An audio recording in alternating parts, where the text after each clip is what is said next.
channel, Edible Thoughts Makes. My name is Stephanie, and this channel is where I share with you my works in progress, finished projects, things I'm cooking up, books I'm reading, funny things my kids may say. My hope is that as you watch this episode and the previous episodes, that you find some inspiration along the way. This is episode 76. If you are new here, a warm welcome, and if you are a returning viewer, welcome back. Today is Monday, December 20th, year 2021. It is winter solstice eve. This morning I was trying to explain what it meant when we talk about how the days get shorter and longer to our 8-year-old. I have an 8-year-old and a 5-year-old. And it does sound kind of funny to say that the days are getting longer or shorter when it's always 24 hours in a day. So then we went to talking about how we're really talking about daylight hours and what that means, and the earth spinning, and the earth going around the sun, and that's 365 days, and just kind of like how that what that all means, and the earth being on a tilt. And anyway, it's not anything that I am an expert in, so I kind of had to tap back to some information that I learned in the past, but and I took out the whiteboard and was like drawing stuff on there to try to help explain better. But yeah, at the end of it all, she said she understood and it made a lot more sense to her, and so I'll call that a win in my book. So that was our early morning Monday discussion here. And though a lot of people see winter solstice as the first day of winter, here where we live, it's been winter for quite some time.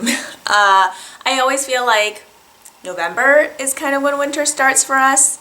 We can get a chance of snow in October, but that didn't happen this year.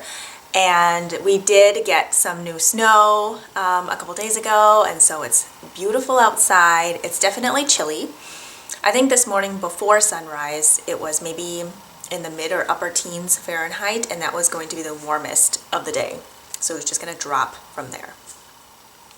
At our kids' school, they will always go outside for recess unless it is 10 below 0 Fahrenheit, including wind chills. So they say dress appropriately.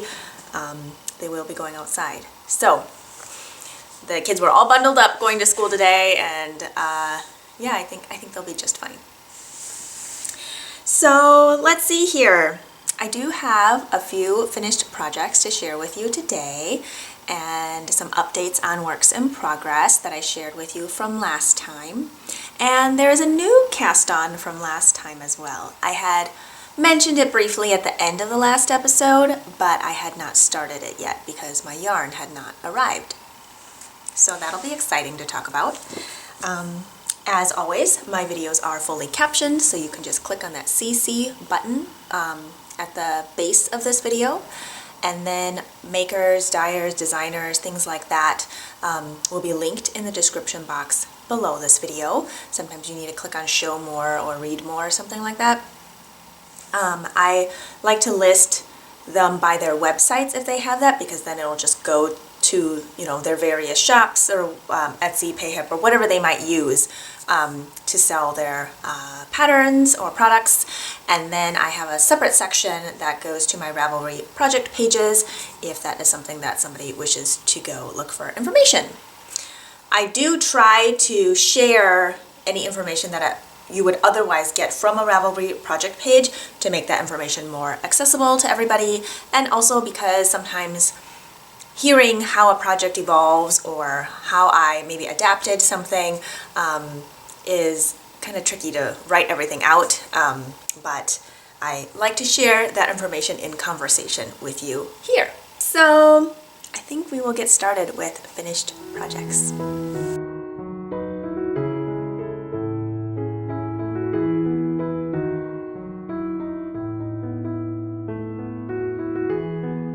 So the first finished project I'd like to share with you is actually wrapped up in one of the stockings here hanging up behind me. I could take it out, but you know what? I'll take it out. But I'm debating whether or not to undo the tying up of it. Let's see. Here are a pair of socks I knit for our 8-year-old. You know what, I'm not gonna undo it. I will insert a picture of them finished here on the screen.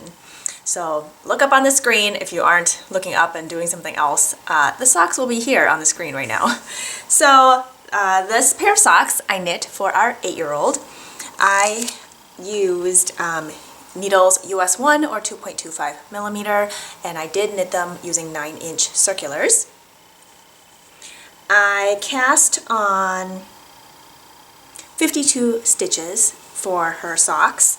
Her foot circumference is 7 inches, and the yarn that I used is from the Farmer's Daughter Fibers Sock Squad from December, and it is their Highwood sock base, which is an 80% superwash merino, 20% nylon at 400 yards for 100 grams.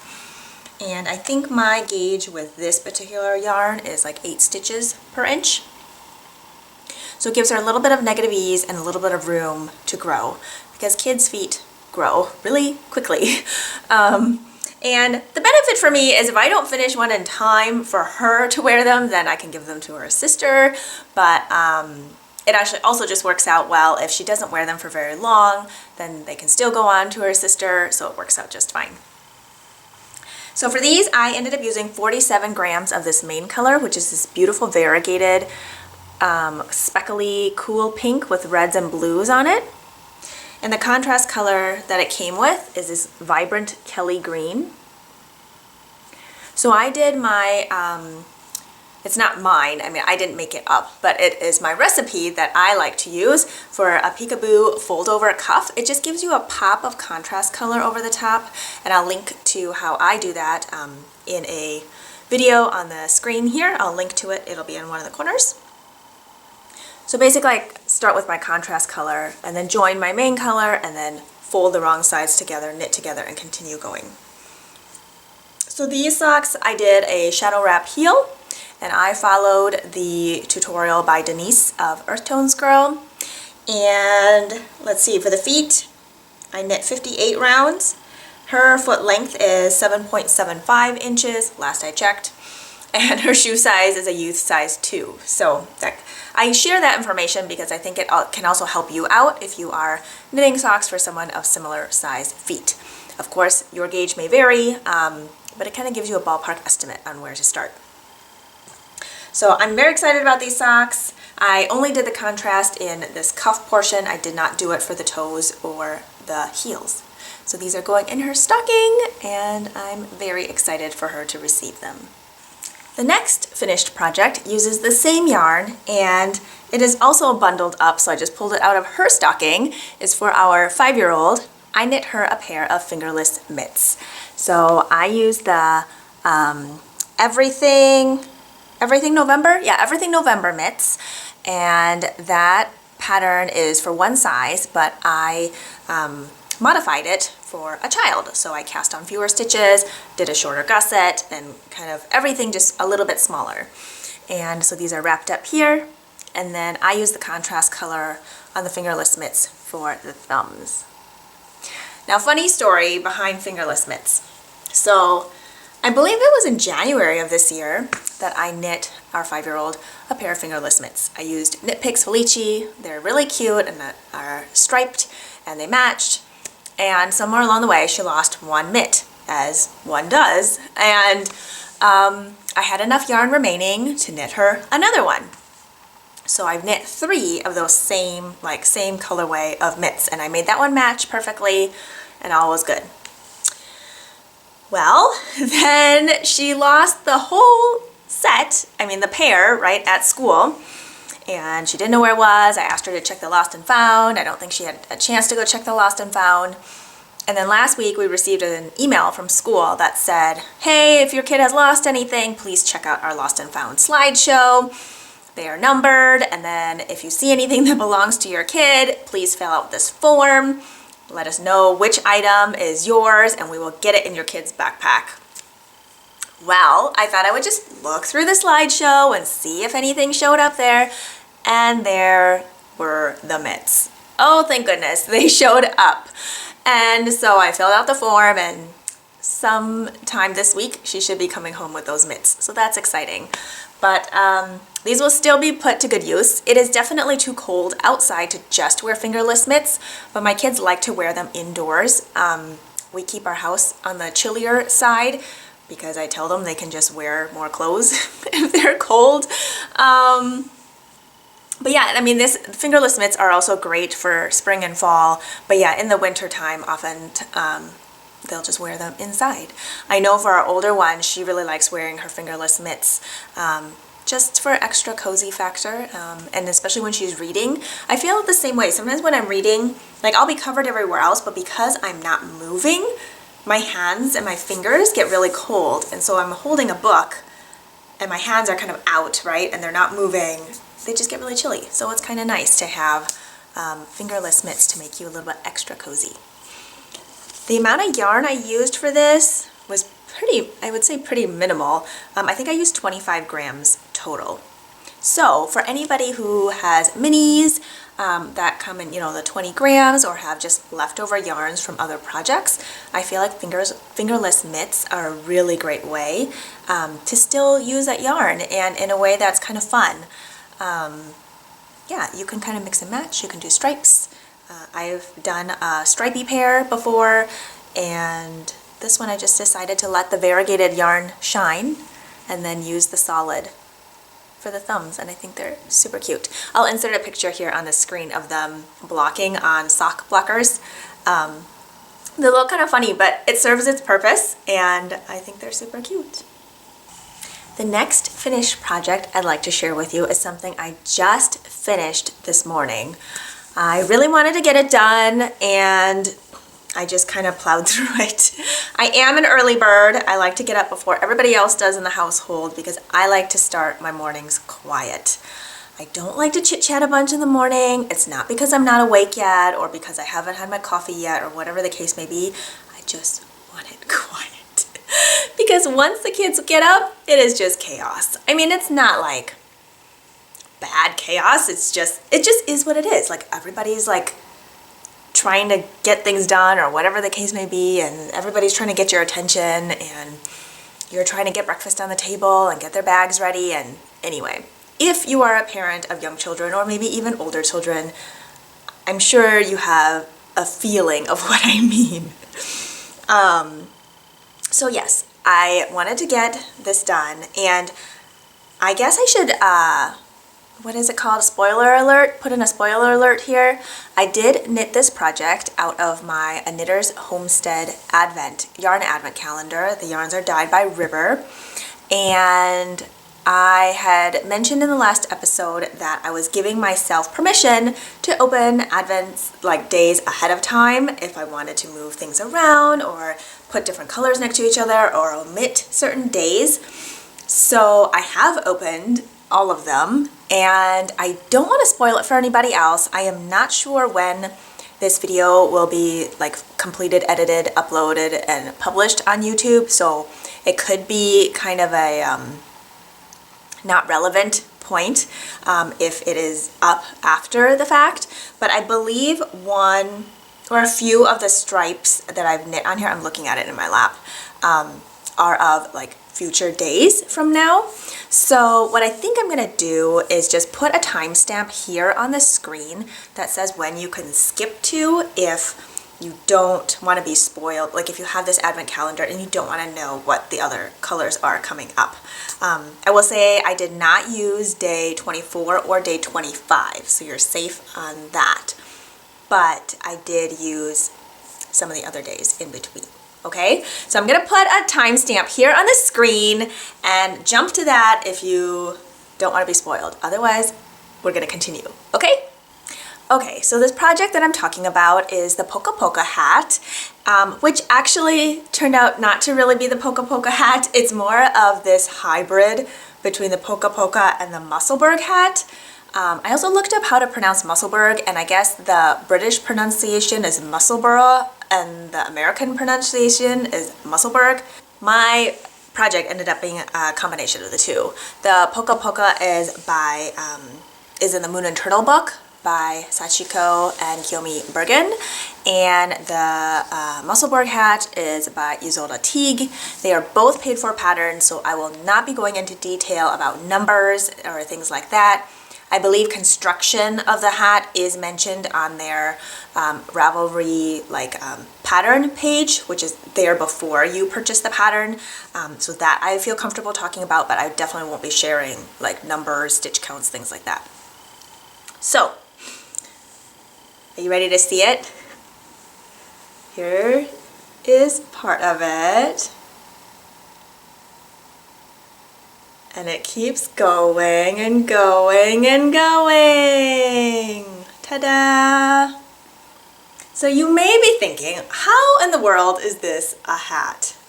And yes, I did make mine a little bit longer, and I will explain why. But it can also be tucked into a jacket with the length that I made it. So I used US 3 or 3.25 millimeter needles with the fingering weight yarn. The Polka Polka hat recommends US 2.5. So when I first started, I cast on for the smallest size, ended up way too big because my gauge was off. So then I kept decreasing, going down and down and down for different stitch counts. And then I ended up consulting the Musselburgh pattern to figure out based on gauge what my stitch count should be. And so I went that route. But I did cast on using the Polka Polka hat pattern, which is you cast on from the middle section, and then you work your way out, and then you do your decreasing for the crown, and then you pick up again where your provisional cast on was in the center, and then knit the other half. Polka Polka hat has the other half, one half mohair and one half fingering weight, and then the Musselburgh pattern has you knit whatever weight you want to, because it's just based on gauge, and it gives you the stitch count numbers based on your gauge. So I did a combination of the two, and I really like how it turned out. So the first half that I started on are kind of the first half of the advent, maybe a little bit in past the first half, but I did 12 rounds per stripe on this side. I'm going to hold it closer so you can see the beautiful colors. There's a combination of bronze sparkle, there's one silver sparkle, there's tweed, and I believe all of the bases are Blueface Leicester except for the sparkle. I believe only the sparkle is merino nylon and the rest is Blueface Leicester, I think. So that's my combination there. And then the second half I decided to do the stripes a little bit wider. So those are 15 rounds per stripe.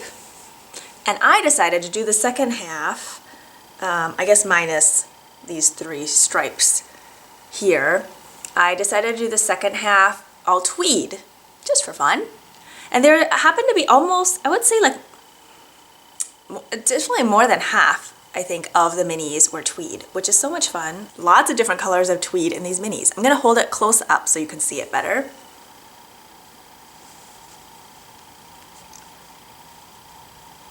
So I have this green on top, there's this indigo next, and then a yellow, a light pink, a cherry red, a teal-toned blue, a variegated purple, turquoise, or not turquoise, a purple, dark green kind of, and then this brown, like a rusty, ochre-y brown. And then you have this variegated plummy purple. You know, I don't have the card that tells me the colorways in front of me, so otherwise I would share that with you. But yeah, so let me show you how this is worn. So you find the midpoint, and then you tuck half of it in. Now this is fingering weight. I live in an area that's cold, and I do not like wind in my ears. It gives me a headache. And so I knit mine longer because I definitely wanted to be able to fold up the brim over my ears. So that would end up being 4 layers of fingering weight over my ears, which is the equivalent of what, like a bulky or light bulky.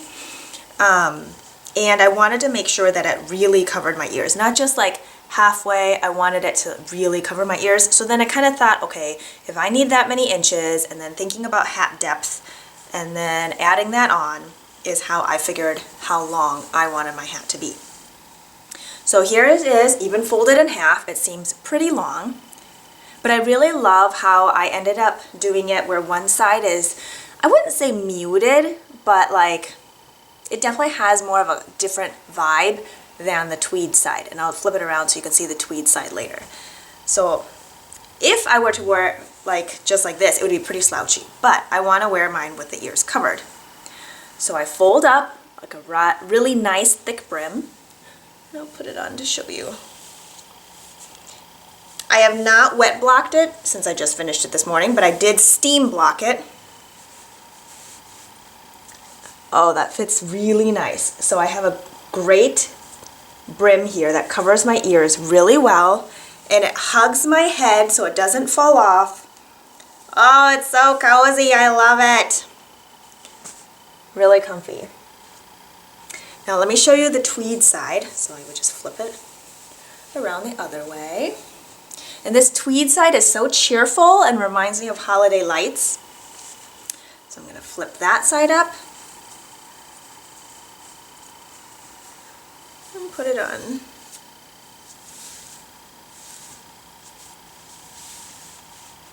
And there we go. Nice and thick over the ears. I love it. It is so cheerful. It is so cozy. And it is really comfortable. So I'm so happy with how this turned out. Yeah, I love it.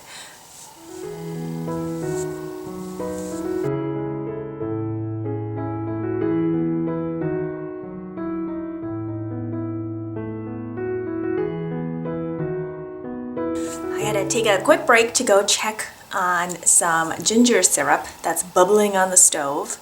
It is just water, sugar, and sliced up fresh ginger. I didn't even bother to peel it. I did wash it, but peeling ginger I find really annoying because there are all these like bumps and crevices to it, and I do use a spoon to peel it because the skin is very, very thin, and using a vegetable peeler you could peel off more than you really need to peel off, and plus you can't really get into those little grooves, so a spoon works really well, but it's still kind of annoying. So yeah, I just sliced it up and put it in the pot, but I needed to go check on it. It smells really good in here. I love the smell of ginger, and making ginger syrup is kind of nice because it's an easy way to just add a little bit of sweetness and spiciness to tea, or if you want to make a bubbly beverage, you could put it into that. But yeah, so I had to go check on that. We are now into works in progress. So let's see, which one should I start with? Maybe I'll start with this one.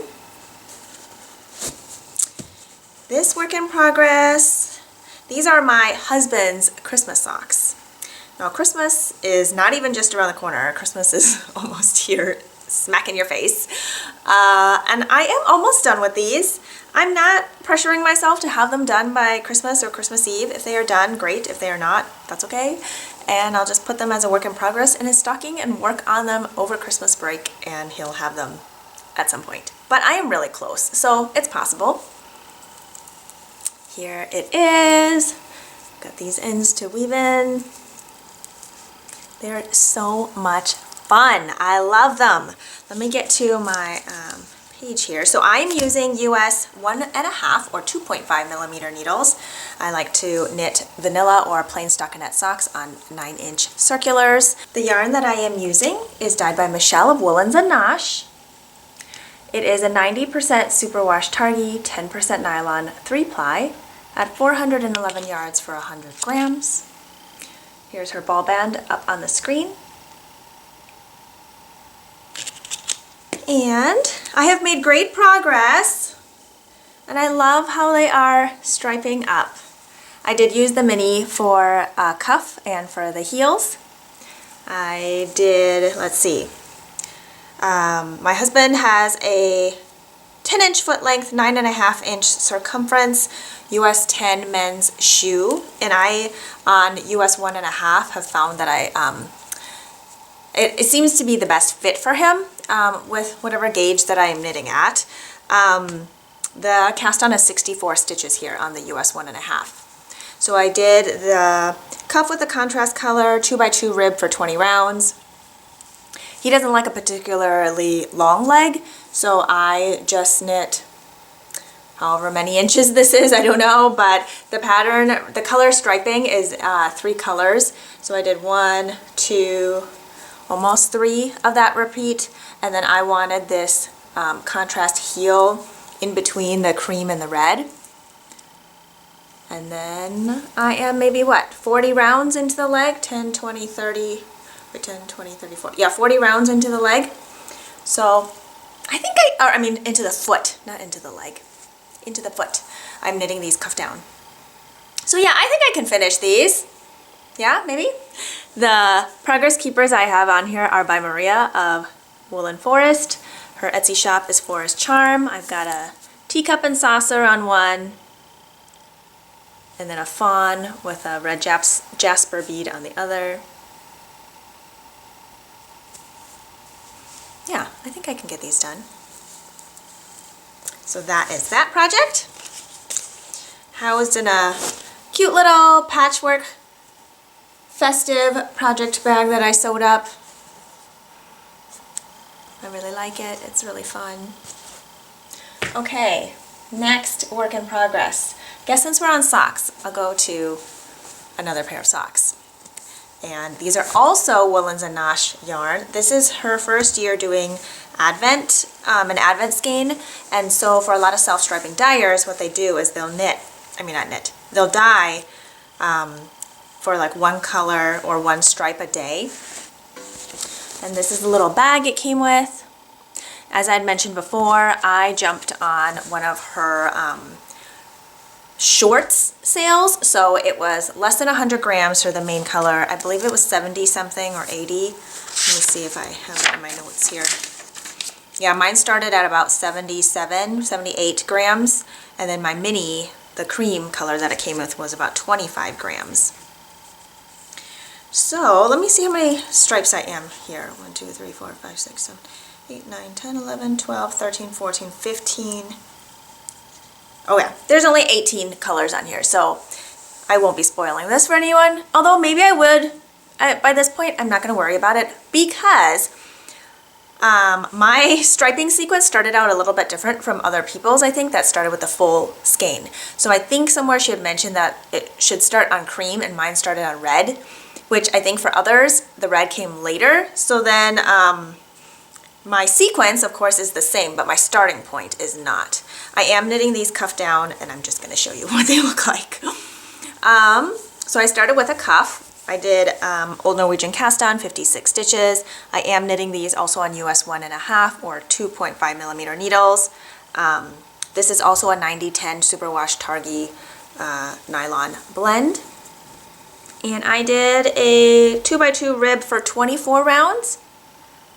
And I like my socks very long. So I did a nice wide cuff because they will be higher up on my legs or closer to my calf, so I need a little more stretch there if I'm not going to alter the stitch count for like more stitches on top and decreasing down.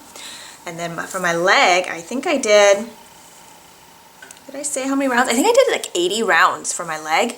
And then I did my go-to shadow wrap heel. Thank you, Denise, for changing the... I was gonna say for changing my sock knitting game, but I'm pretty sure Denise started my sock knitting game. Not pretty sure, I know. Because of her encouragement and enthusiasm for sock knitting, that is literally why I started sock knitting, and just with all the support from other sock knitters out there and the excitement and then the portability and the small canvas. I mean, there's just, I could go on and on about why I love knitting socks, and I started a little more than 2 years ago. And I always have a pair of socks on the go. So thank you so much, Denise, and thank you so much to all the sock knitters out there who continue to support me and others who love sock knitting. So, and if you don't like sock knitting, that's okay too. There is a project for everyone, and it may not be your cup of tea. And I would say that even if you don't like it now, maybe you will 5 years later. Again, no pressure, but you just never know. So, here we are. Yeah, so I have my heel done in the contrast color, and then I'll just keep knitting. This one I'm a little bit farther along, so I have a few more stripes in past the heel here. These won't get done by Christmas, and that's totally okay. I've had other things that I really needed to get done. Basically, I was going down between these socks or that hat, and I really, really wanted that hat done. So I focused on zooming through that hat, and these socks will come later.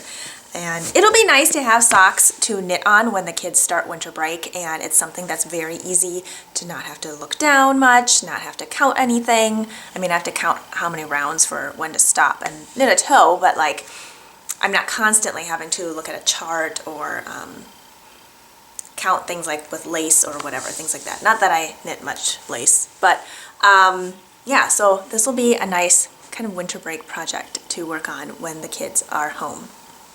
All right, I think we'll go into this bag next. So this is the half and half triangles wrap. This is my second one. I think the sun is kind of coming in, and I might need to back up a little bit here. Otherwise, we're gonna get like a ray of sun shining right in my face. Anyway, so I am knitting this half and half triangles wrap in Purl Soho's linen quill yarn, and I'm using Deep Iris and Chestnut Red. Here is the fiber content is 50% fine Highland wool, 35% alpaca, 15% linen. This is Purl Soho's linen quill, and the pattern is a free pattern on Purl Soho's website. It is 439 yards for 100 grams, and it is not superwash yarn. If you are super sensitive, it could feel a little prickly. I think it's fine. In here I also have the Black Orchid Hand Balm by Tuft Woolens. And I have to say this hand balm is a lifesaver for my fingers and my hands. My hands get super dry, they crack at the tips, and I end up getting these like little dry, well, they're dry cracks, but like the dry skin around it will catch on yarn or really catch on anything. But this hand balm, not only does it smell amazing, I really like it because it rubs really well into my skin.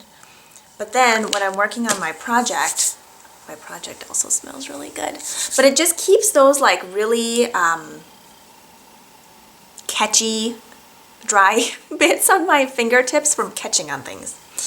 Okay, so I am getting close to finishing. We're almost there. So I cast this one on the day of the fall equinox, and I was hoping to have it done by the winter solstice, but if I didn't, it wasn't really a big deal.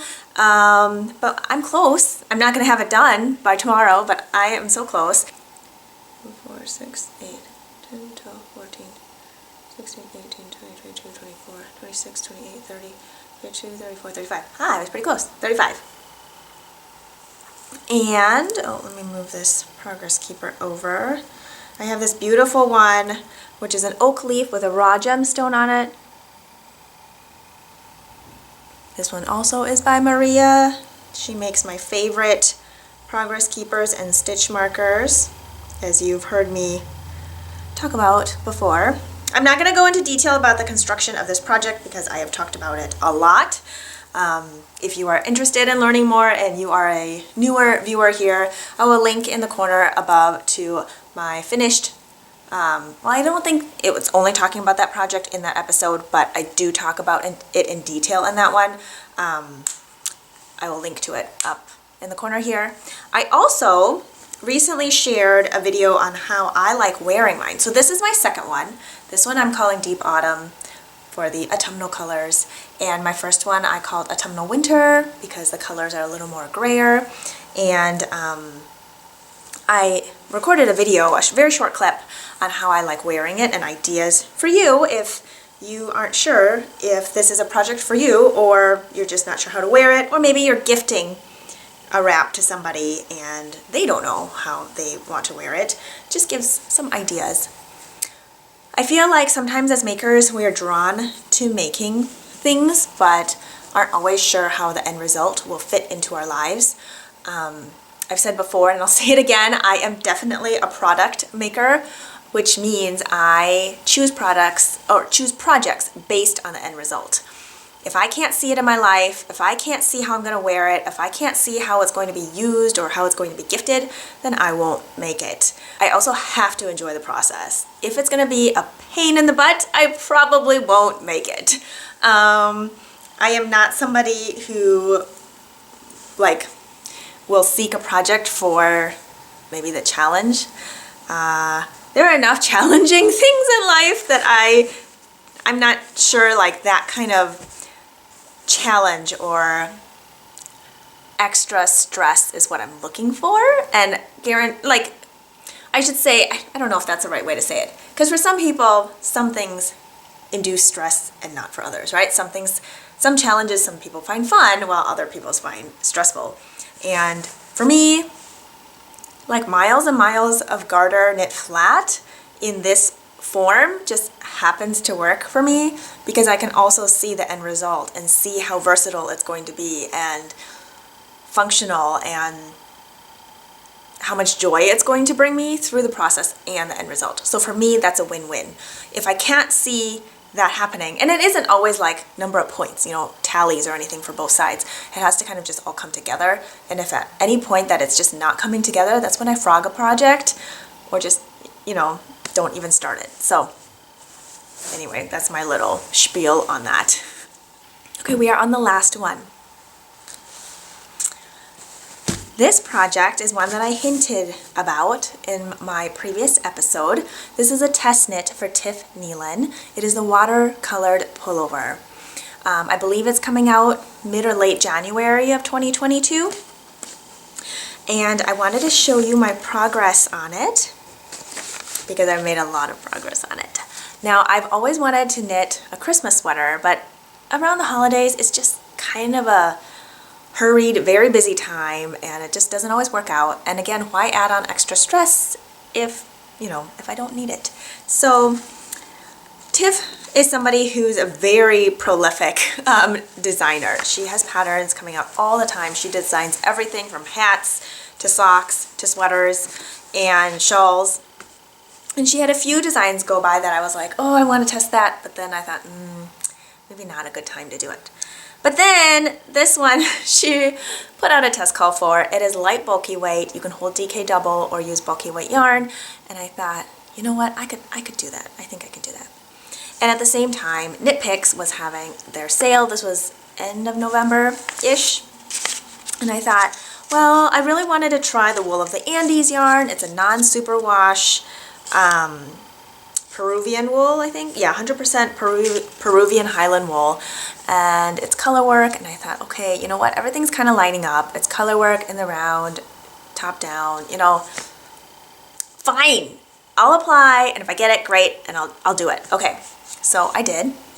I got the Wool of the Andes in bulky weight, and it is a very price-friendly yarn, especially on sale too. I can't remember how much I purchased it for right now. I think I have it written down here. No, I don't have it written down. It's 137 yards for 100 grams.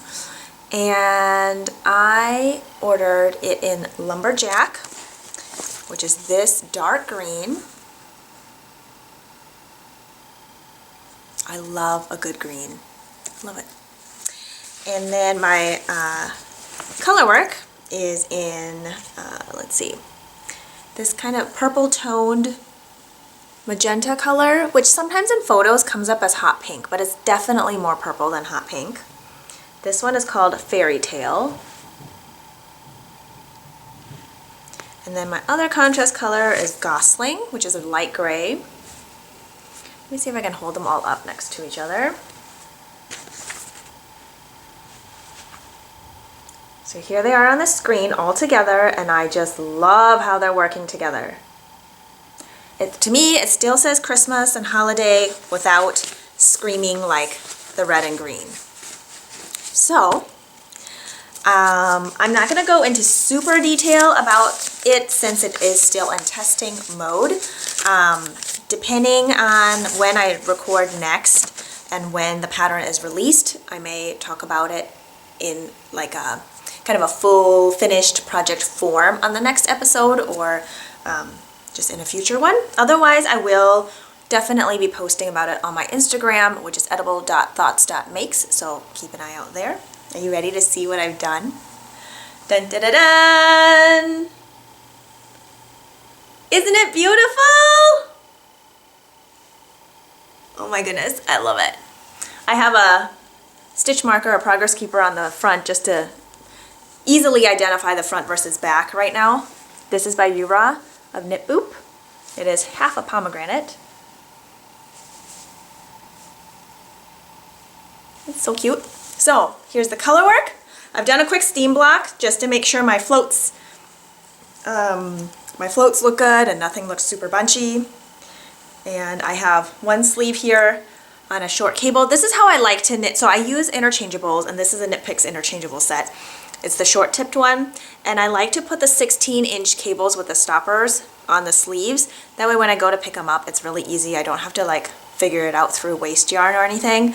And it just keeps it nice and tidy. That's just how I like it. And I have one sleeve done. Here's the color work on the sleeve. Oh, I love it. It's so pretty. I've tried it on. It fits really good. I did the longer cuff version. There's a shorter cuff and a longer cuff. And I find for me, like comparatively for my arm length to like my chest circumference, I tend to need my sleeves to be knit longer. So if I buy like commercial shirts or sweaters, if I have it fit width-wise, my arm length is always like bracelet length or shorter. So I really appreciate it when there's that option. I mean, when I'm knitting my own stuff, I'll make it longer anyway. I don't need like the pattern to tell me to do that, but it's also nice when you have it written in as like a different look, right? So let me back up a little bit. So I knit what she's calling the standard length. She has a standard versus cropped length. And I just figure with a bulky weight sweater, I would want the full length, because cropped length for me, I'm usually layering it as a piece. And if I'm layering it over a dress with leggings, the top half of me will be like probably pretty warm then, but the bottom won't be. So if it's like cold enough for me to wear a bulky weight sweater, I probably want like full length body-wise and full length sleeves. Does that make sense? Like I'm not gonna wear a bulky weight sweater as a transitional piece. This is definitely a winter piece for me. So here it is. Here's the back. There is some short row shaping to bring the back up, and I just adore it. I'm such a fan. So I will get that other sleeve knit, and since it's bulky weight, it will knit up quickly. I just need to sit down and focus on it, and I think I should be able to have it done by Christmas. So excited about this, and I probably won't do a wet block before Christmas because it being bulky weight, it's probably gonna take forever to dry. So I'll probably just do a steam block and then wet block it after the fact. So update on the ginger. The water is simmering down, so I'm just waiting for it to thicken up a little more. I did end up adding more ginger that I had previously frozen with the skin or the peel on to that pot.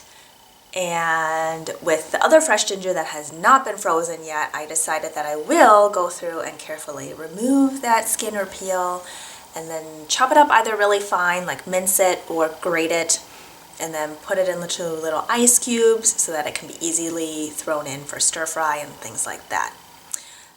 If I remember to, I will insert an image or video here on the screen so you can see what I am doing with that. So yeah, I think with that, I hope you are doing well and taking good care of yourself and your loved ones in all sorts of ways, and that you close out your 2021 safe and healthy. And if not, I send you the best wishes to get to where you need to be. Cheers to being creative, and take care. I will see you next year.